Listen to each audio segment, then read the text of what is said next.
Boas-vindas ao podcast da W Futurismo. Eu sou Jaqueline Weigl, sou a host nesse canal. E assim como a música animada, o nosso assunto de hoje é mais do que especial, porque eu tenho uma convidada, Lígia Bersani, que faz parte da minha equipe de trabalho de Foresight profissional. A Lígia é mineira, terra que eu gosto demais da conta. E a Lígia, ela faz a integração ou mapeamento cruzado de diversas disciplinas, filosofias, conhecimentos, e ela, além de nos trazer sinais de futuro, sinais de mudança, como todos os futuristas profissionais estão acostumados a fazer, a Lígia também é uma especialista em astrologia. E o nosso tema de hoje é o que os céus nos trazem sobre o futuro. A gente sabe que o futuro não tem previsão alguma, não é possível fazer previsões, e a ciência também ela é baseada em cima de fatos estatísticos que aconteceram no passado. Ela também não é capaz de prever o futuro, mas sabemos que a astrologia tem 6.000 anos, que é uma base tradicional de conhecimento, que existem cálculos matemáticos e que ela jamais pode ser colocada dentro da caixinha científica que os humanos consideram como dados cientificamente comprovados, porque o universo não precisa ser comprovado cientificamente. Então eu queria dar as boas-vindas à nossa Lígia Bersani e queria começar perguntando para você, Lígia, qual é a diferença entre um astrólogo e um astrônomo? Bom, Jaque, primeiramente quero te agradecer pela confiança, realmente é uma alegria poder contribuir com este conhecimento e sempre contribuir também com a sua equipe, que é uma equipe muito profissional. Isso dá um ânimo a gente buscar também trazer muitas coisas novas para a humanidade, né? Sim. E eu entendo, Jaque, que a grande diferença entre o astrólogo e o astrônomo é algo que se deu na história.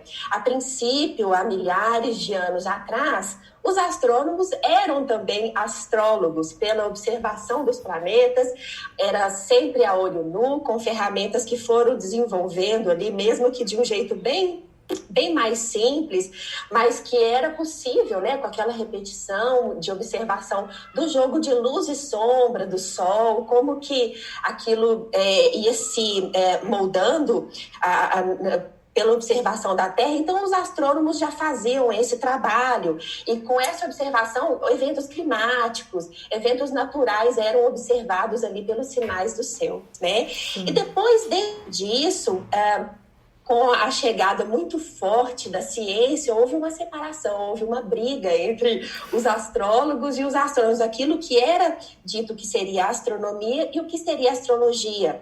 E a astrologia entrou mais para o ramo um pouco místico, um pouco mais esotérico e um pouco mais filosófico, ou bastante mais filosófico, e a astronomia ficou mais com esse campo da ciência mesmo, de entender a questão dos meteoros, dos planetas, como que isso também poderia interferir aqui na atmosfera planetária. Então a grande diferença hoje é essa. Tá. Assim como talvez futurólogos e futuristas, a gente sabe que futurólogos têm uma abordagem talvez um pouco mais holística e os futuristas têm uma abordagem talvez um pouco mais pragmática. Talvez uma coisa tenha a ver com a outra. E Lígia, como você disse, os padrões do mundo se repetem. Eu só queria, antes da gente seguir, lembrar que numa das minhas viagens eu observei alguns palácios que eu visitei na França e ficou muito evidente que o rei só tomava decisões políticas, econômicas e inclusive ligadas à guerra depois de consultar os astrólogos ou astrônomos da época, e que a população não se movimentava enquanto a pessoa da astrologia não dizia que era um período favorável para isso. Olha há quanto tempo esse assunto nos acompanha e como a gente realmente ainda precisa ver para crer, em vez de entender que o universo é muito maior e que às vezes a gente precisa trabalhar com a incerteza, mas que ele emite vários sinais para todos nós. Exatamente. Né? O que você nos diria sobre esse momento do mundo em relação a essa pausa de 2020, a pandemia, ao que vem pela frente? Então, como você mesma disse, realmente é a observação de símbolos do céu, porque dentro do estudo mais tradicional de astrologia, através desses estudos de cálculos matemáticos, a gente entende que não são os planetas que emitem energia e nos fazem como um robozinho para atuar daquela maneira. Eles são símbolos do que está aqui na Terra, né? Como já tem aquela lei do hermetismo que fala que o que está em cima é como o que está embaixo, o que está embaixo é como o que está em cima, assim a gente entende a astrologia. E até essa ideia de que os planetas emitem raios magnéticos sobre a humanidade é um motivo de crítica hoje dos astrônomos em cima dos astrólogos, mas isso não é real, né? Então, já que toda essa observação do céu que vem acontecendo, muitos astrólogos já supunham a possibilidade, agora para 2020, de uma grande crise econômica, com todas as suas consequências. A ideia da pandemia também foi especulada por alguns, porque a gente sabe que há 800 anos atrás, o céu estava com a mesma configuração que está hoje, e foi na época da peste negra, uma repetição de eventos através de uma simples simbologia, ângulos, o posicionamento de ângulos entre um planeta e outro, e essa observação milenar nos levou a crer que poderia ser um sinal desse acontecimento agora, mundial, com a grande força dessa configuração. E até o final do ano de 2020, realmente, esse ponto permanece com toda essa dificuldade. É esperado isso pela análise simbológica de que o evento da crise, de que inclusive o evento da pandemia, mas a partir de setembro, outubro, começa a haver uma mudança. Pode realmente ser a chegada, sim, de uma vacina, isso também os astrólogos já imaginavam, mas como são alguns planetas que se movimentam aí de um jeito diferente, pode inclusive ser um grande aumento da pandemia, 2 eventos juntos.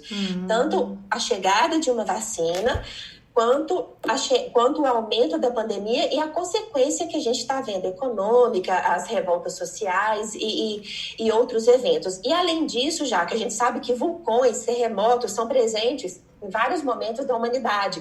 Mas nesse ano também, por configurações específicas, posicionamento de Marte, eclipses e tudo mais, a gente vê uma ênfase grande no evento de explosões, no evento de terremotos, até mesmo de vulcões, né? Que podem ainda, assim, sem querer alarmar, mas é possibilidade, né? De uma repetição de sinais que a gente vem observando durante o tempo.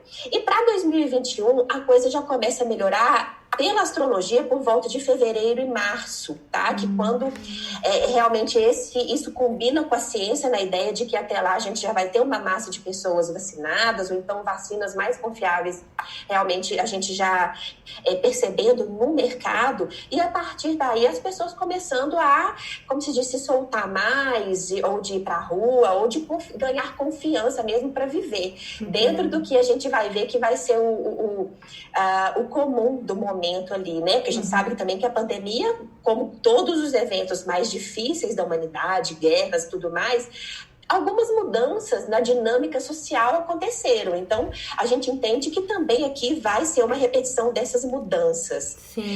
Principalmente de fortalecimento da ciência, de maior preocupação com a saúde. E a gente acredita que até mesmo o aumento do racionalismo, de uma visão mais racional. A ciência chegando também na vida de cada um de nós, a gente começando a olhar as coisas de uma maneira mais racional, como uma tendência mesmo.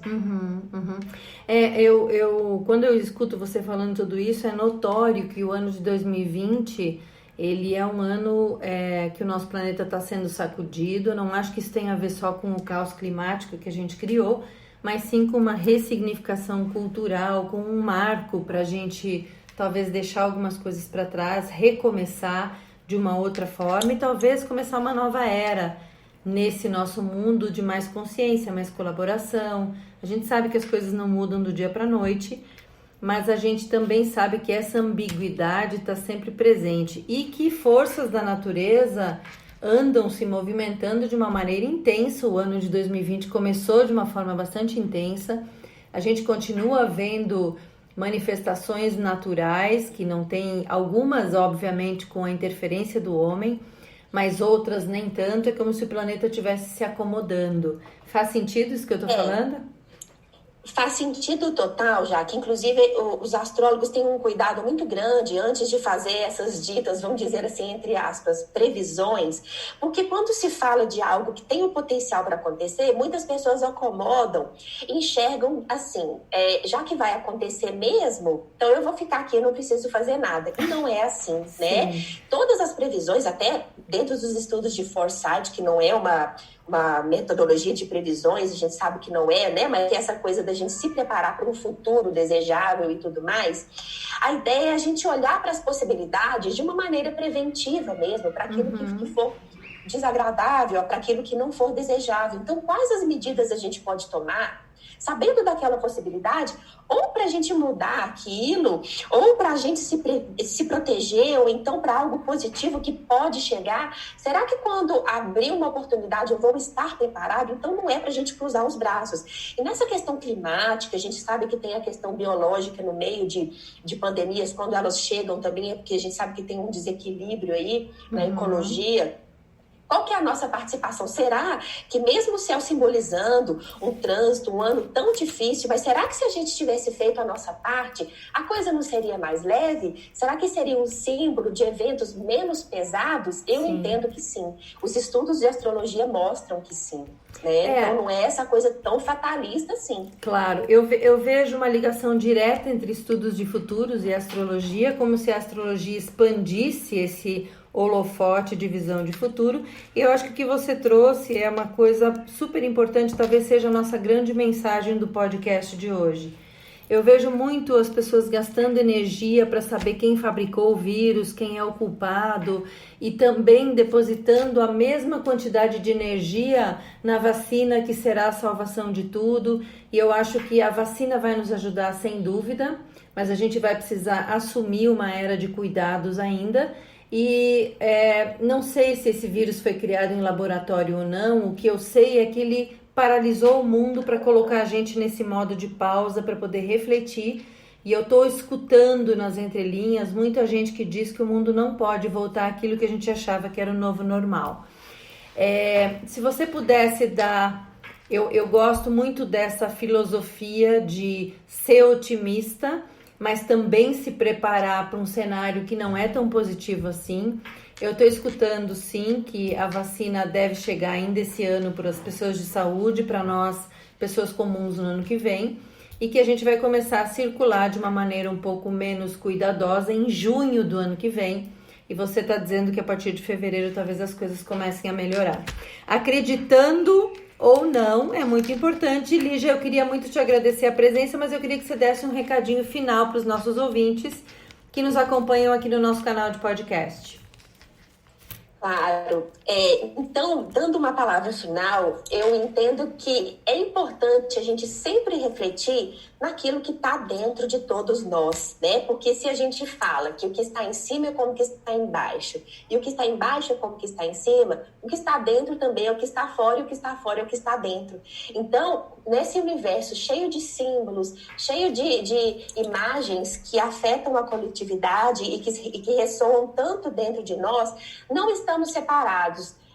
Somos todos um, né? Somos todos uma coisa só. Então, realmente é uma questão de autorresponsabilidade para a gente buscar sempre o desenvolvimento pessoal, para que em novos ciclos que podem chegar tão difíceis quanto esses, para outras gerações que de repente a gente nem vai mais estar aqui para ver, a gente deixe um futuro melhor para eles também. Sim, e a gente considere o futuro também como algo muito além da fronteira terrestre, já que a gente está começando a explorar o espaço.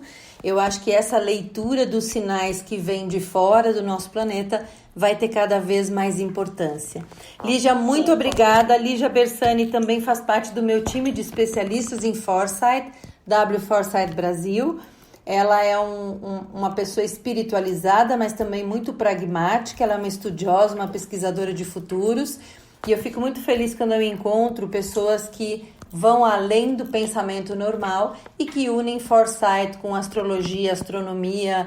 E a gente está vendo que essa conversa vem se expandindo rapidamente e que a ciência já mostra muita coisa, assim, de fora do nosso planeta que interfere aqui. E para quem é muito cético, eu lembro que a Lua interfere no movimento da maré. Portanto, é impossível que as energias de fora não influenciem a nossa vida por aqui.